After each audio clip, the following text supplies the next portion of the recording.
Hello friends, आज हम हमारा ये chapter number 23 home and abroad उसका जो आगे का वीडियो है उसका जो पार्ट 2 है वो आज हम देखेंगे। तो यहाँ पे है अरविंद अंकल गेव जिल अ ग्लोब। ही सेड, जिल, why don't your find Abu Dhabi on this globe. जो अरविंद अंकल है वो झील को पृथ्वी का गोला देते हैं और उनको कहते हैं कि झील ढूंढो, उसमें अबू धाबी कहाँ है। एंड वेयर इज गुजरात, और गुजरात कहाँ है। The children enjoy playing with the globe and looking for different place on the globe. झील found Delhi and Junagadh also. मतलब सब बच्चे हैं वो ग्लोब पर अलग अलग जगह ढूंढकर मज़ा लेने लग गए और झील ने दिल्ली और जूनागढ़ भी ढूंढा। Then in the evening everyone sat in the veranda, enjoyed the busy and looking at the photographs। मतलब शाम को सब है वो बरामदा में बैठे और सभी ठंडी ठंडी हवा का ब्रीजी यानी ठंडी हवा जो रहती है ना उसका मज़ा ले रहे थे और अबू धाबी की जो फोटोज़ थी वो भी देख रहे थे। They so that in Abu Dhabi the buildings were tall with many story and big glass windows. और वहाँ की जो अबू धाबी है उनकी सब तस्वीरें उन्होंने देखी तो अबू धाबी में की जो इमारतें होती है, बिल्डिंग्स होती है, वो बहुत ही ऊंची ऊंची थी और उसमें बड़े बड़े शीशों की जो है विंडोज़ है वो कैसी थी, कांच के बनी हुई थी।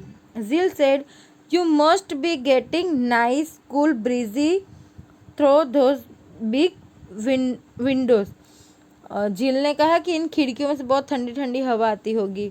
Arvind uncle said, we can't open the window because of heat. मतलब अरविंद चाचा बोलते हैं कि हम गर्मी और धूप के कारण खिड़कियाँ खोल नहीं पाते थे। It is air condition inside all house. मतलब ज़्यादातर घरों के अंदर एसी ही चलते थे। As the weather is very hot people wear loose cotton cloth and keep. मतलब जब वहाँ पे मतलब जो गर्मी होती है ना उसकी वजह से वहाँ पे जो लोग थे वो ढीले ढीले और सूती कपड़े पहनते थे।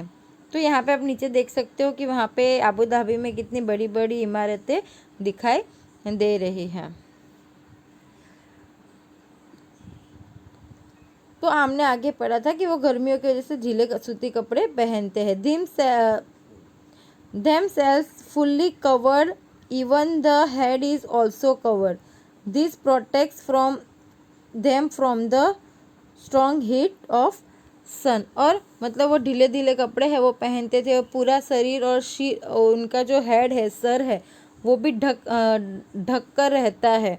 इस तरह से वो अपने आप को सूर्य की गर्मी से बचाते हैं। तो आप यहाँ पे देख सकते हो कि अबू धाबी में लोग किस तरीके के कपड़े हैं वो पहनते हैं, इस पिक्चर के अंदर दिखाया गया है।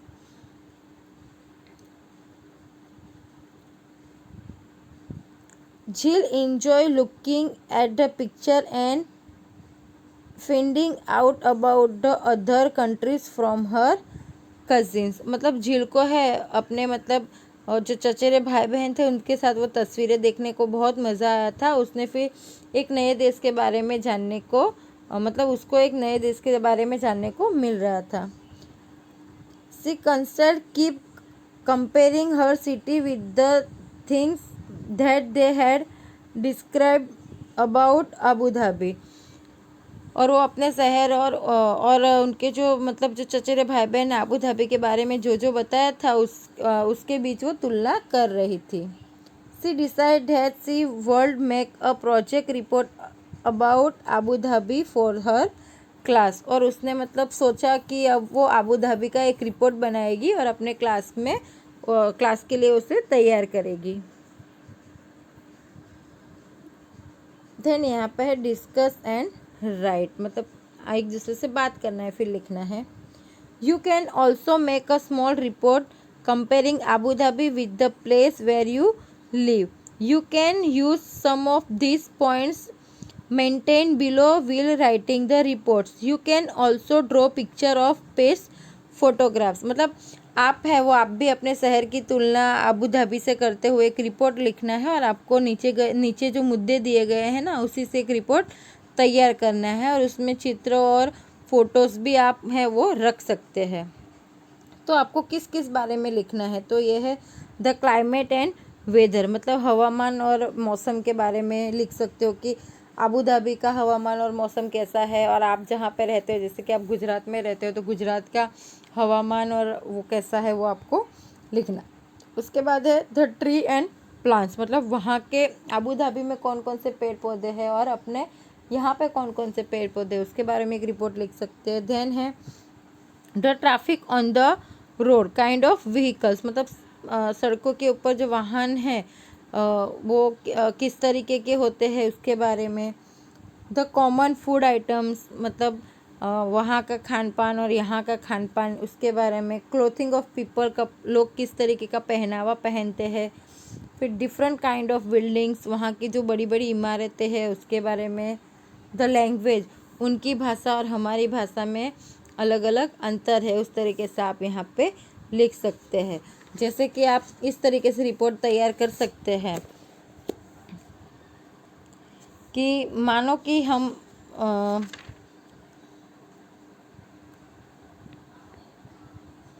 मतलब जो अबू धाबी वाले हैं, ओके, तो उनका वहाँ का जो क्लाइमेट है वो कैसा है, हॉट एंड ड्राई है। वहाँ के जो लोग हैं वो किस तरीके के कॉटन लूज और कॉटन क्लोथ्स है वो पहनते हैं, जिससे उनका जो सर है वो सब ढक के रहता है। वहाँ पे कौन सा ट्री और प्लांट होता है, तो हमने आगे देखा था डेट प्लाम होता है, यानी कि जो खजूर होता है वो होता है।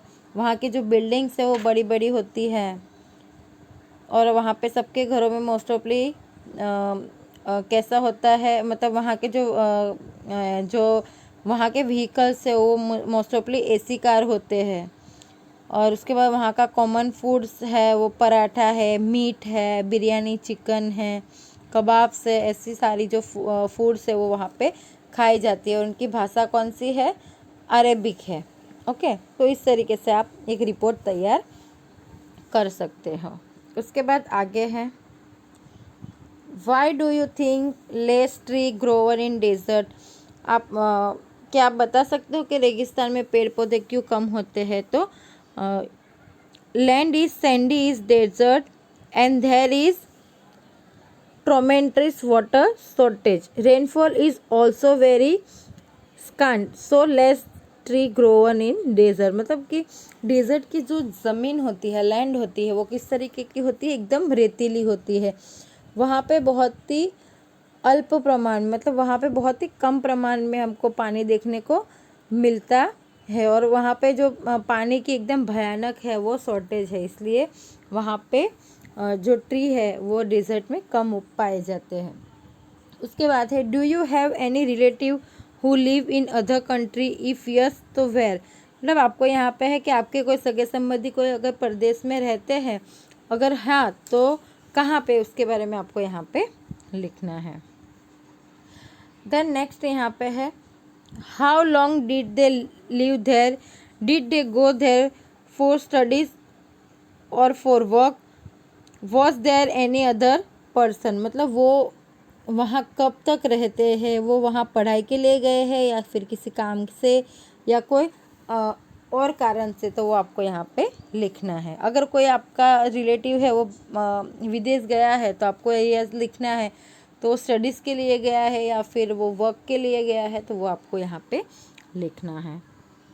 देन नेक्स्ट हम देखते हैं, तो यहाँ पे look at this currency note, मतलब यहाँ पे कुछ नोट दी गई है, उसको देख के आपको बताना है कि वो कौन सी है। Right the value of each note in the box near it's picture, मतलब हर नोट के सामने एक बॉक्स दिया गया है ना, उसमें वो कितने रुपीस की नोट है वो आपको लिखना है।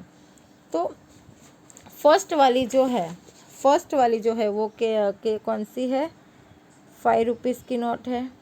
ओके, कौन सी है, 5 रुपीज़ की नोट है। उसके बाद सेकेंड है वो 10 रुपीज़ की नोट है। ओके, देन थर्ड वाली जो है वो 100 रुपीज़ की नोट है। 100 रुपीज़ की नोट है, थर्ड वाली। उसके बाद लास्ट वाली जो है वो 500 रुपीज़ की नोट है। कितनी? 500 रुपीज़। तो यहाँ पे ये जो जितने भी नोट दी गई है उसको आपको पहचानना है और वो कौन कितने रुपीज़ की नोट है वो यहाँ पे आपको लिखना है। देन आगे यहाँ पे है, to which country does this currency belong, how did you know. ये किस देश की नोट है? मतलब हमने अभी जो 5 रुपीज़ की नोट, 10 रुपीज़ की नोट, 100 रुपीज़ की नोट और 500 रुपीज़ की जो नोट देखी वो कौन से देश की नोट है और वो आप कैसे जानोगे? तो this currency belong to India. हमने जो अभी करेंसी देखी वो कहाँ की है? इंडिया की है। I know because reserve bank of India is written on etch currency notes. मतलब हमें पता है कि ये सारी जो नोट्स है वो इंडिया की है क्योंकि यहाँ ये नोट के ऊपर रिजर्व बैंक ऑफ इंडिया, यहाँ पे आप देख सकते हो कि रिजर्व बैंक ऑफ इंडिया इसके ऊपर लिखा हुआ है, इसलिए हमें पता है कि ये जो नोट है वो इंडिया की करेंसी है। देन सेकेंड है, whose picture can you see on the notes. आप इसके ऊपर किसकी पिक्चर देखते हो? तो हम ये जो करेंसी है उसके ऊपर महात्मा गांधी की फ़ोटो देखते हैं जो हमारे मतलब राष्ट्रपिता है, जिसकी तस्वीर हम हमारी करेंसी के ऊपर देख सकते हैं। देन है, take a 10 rupees note and observe it carefully, how many language can you see on the note. वो कह रहे हैं कि आपको एक 10 रुपये की नोट लेना है और आपको उस पर देखना है कि वहाँ पे मतलब उसके ऊपर कितनी प्रकार की लैंग्वेज दिखाई देती है। तो मैं आपको दिखाती हूँ कि उसके ऊपर कितने प्रकार के लैंग्वेज लिखी हुई है।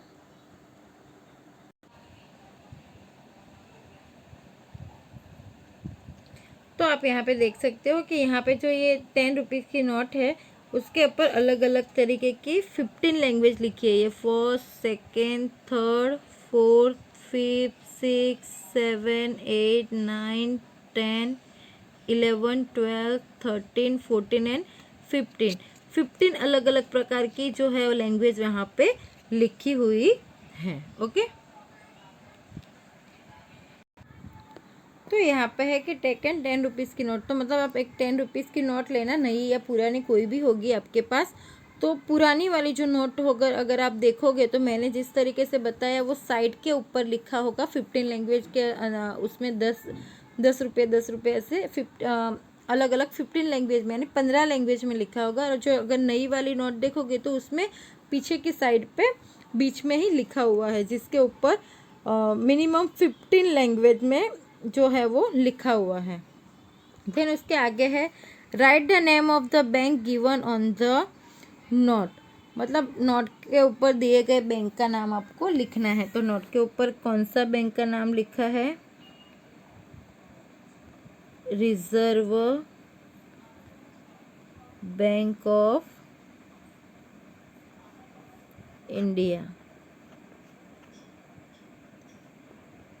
क्या लिखा है? Reserve bank of India. इस तरीके का नोट के ऊपर बैंक का नाम लिखा हुआ है। तो अगर स्टूडेंट्स आपको ऐसा क्वेश्चन आए कि भारत की जो करेंसी है उसके ऊपर कौन से बैंक का नाम लिखा है तो आप लिख सकते हो रिजर्व बैंक ऑफ इंडिया।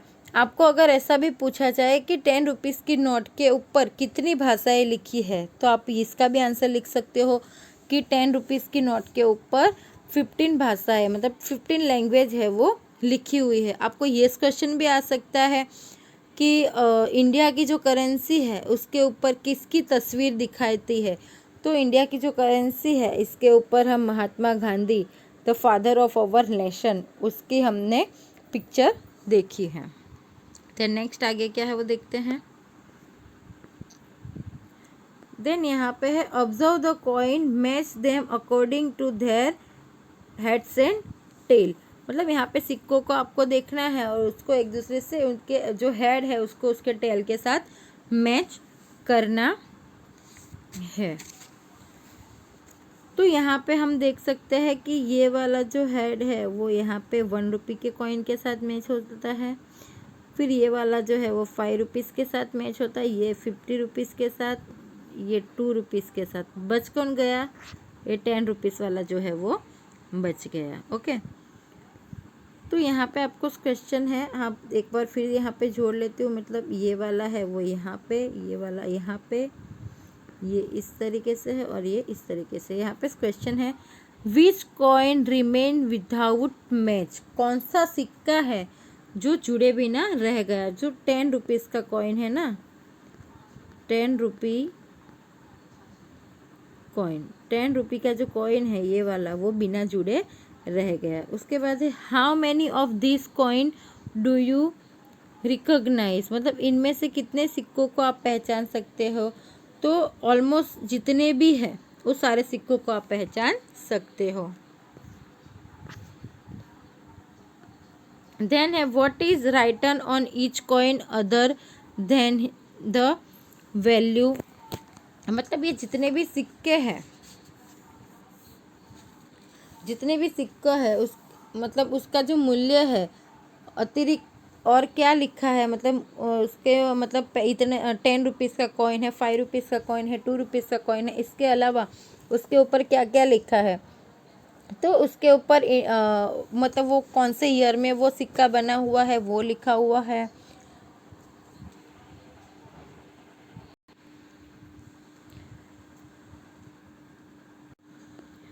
तो यहाँ पे ये मतलब ये जो कॉइन है उसके ऊपर वो कौन से ईयर में बना हुआ है वो लिखा है। उसके बाद हमारा नेशनल एम्बल है, अशोक चक्र उसके ऊपर दिखाई दे रहा है। उसके बाद वहाँ कॉइन्स के ऊपर हमें जो स्लोगन है सत्यमेव जयते वो भी दिखाई दे रहा है।